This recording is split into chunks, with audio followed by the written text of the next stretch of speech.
There was a time when war was clear. Tanks rolled, missiles launched, battles declared. But that era is fading. Today conflict wears a mask. No declarations, no uniforms, no front lines, only silence and shadows. Welcome to the age of grey zone warfare, where nations fight without ever going to war. Grey zone warfare lives between peace and full-scale war. It's not declared, it's not easily seen, but its effects are real. Unlike traditional warfare, the grey zone uses tactics that fall just short of triggering open conflict. Cyberattacks, disinformation campaigns, economic coercion, and proxy militias are the weapons of this new battlefield.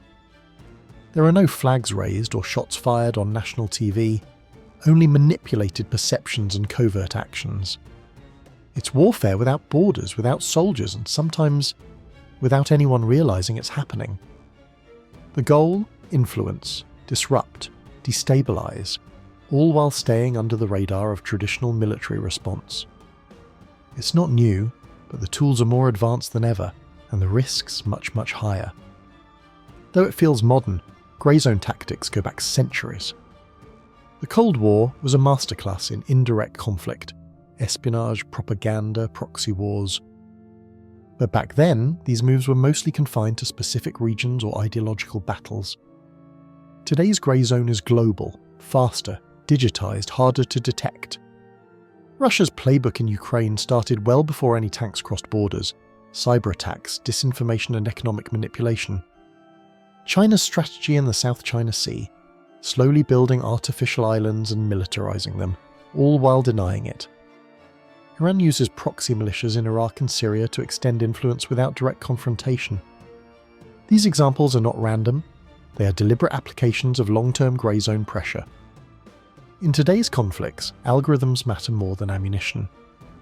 Artificial intelligence now powers surveillance, targeting systems, and psychological operations. Machine learning models scan social media to detect unrest, or even create it. Deepfakes spread confusion. Botnets manipulate public opinion. Then there are drones, no longer just for recon, they're now precision strike platforms. From commercial quadcopters to AI-powered swarm drones, the grey zone battlefield is crowded and mostly unmanned. Cyber warfare is the sharpest blade in this new arsenal. Power grids, pipelines, financial networks, all are vulnerable. A few lines of code can do what an army couldn't: destabilize an entire nation overnight. And the best part for aggressors: plausible deniability. Who did it? A state, a rogue actor, a hired group in disguise? That's the core advantage of the grey zone. You strike hard, but no one can say for sure it was you. Grey zone conflict has escaped the land. It now spans cyberspace, outer space, and the ocean's depths. Satellites are no longer just for weather and communication. They are surveillance tools and targets. In 2007, China destroyed one of its own satellites, a clear warning of anti-satellite capabilities.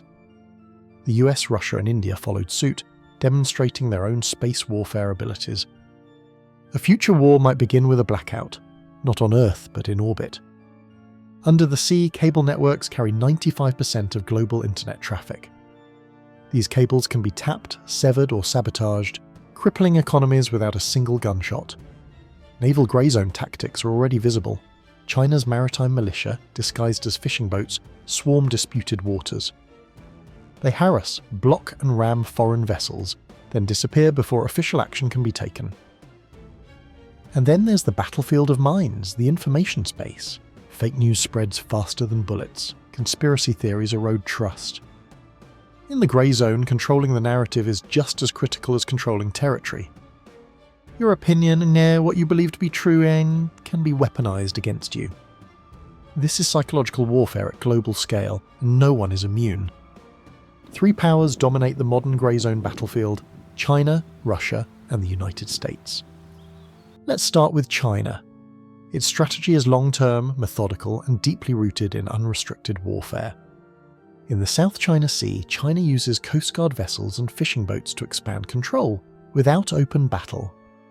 Meanwhile, China's Belt and Road Initiative doubles as geopolitical leverage.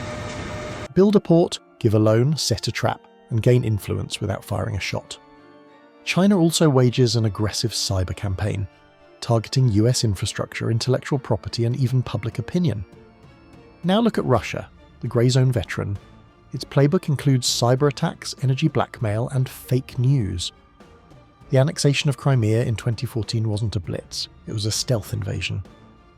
Russia's Wagner Group operates globally, spreading chaos in Africa, the Middle East, and Ukraine, unofficially.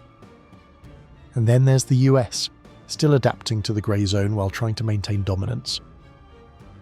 DARPA, the Defense Advanced Research Projects Agency, is pioneering AI, autonomous weapons, and advanced surveillance. But the challenge for America? Playing by rules in a world where others don't. In the grey zone, hesitation is costly, and democratic systems often move slower than authoritarian ones. That's why today's superpowers are locked in an invisible war, one that could turn hot at any moment. The most dangerous aspect of grey zone warfare isn't the conflict itself. It's the uncertainty of when or if it will turn into a full-scale war. When does a cyber attack cross the threshold of an act of war? How many disinformation campaigns before democracy destabilizes beyond repair? What if an AI drone misidentifies a threat and retaliates without human oversight? The danger isn't just escalation, it's miscalculation.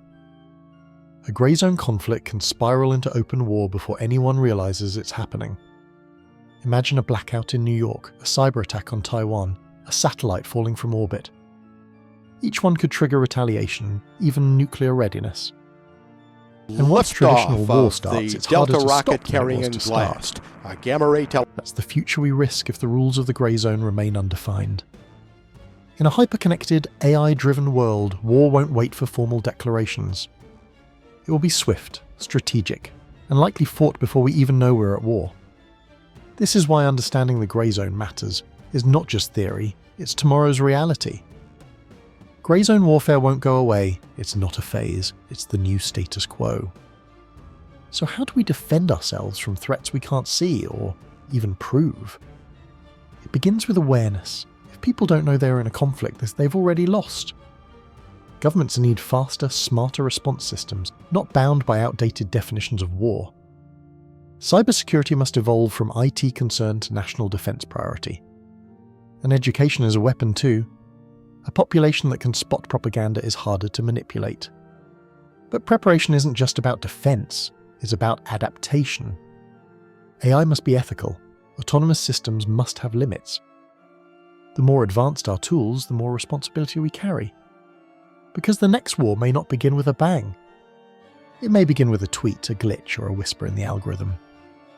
The battlefield is already here, and the question now is whether we're ready.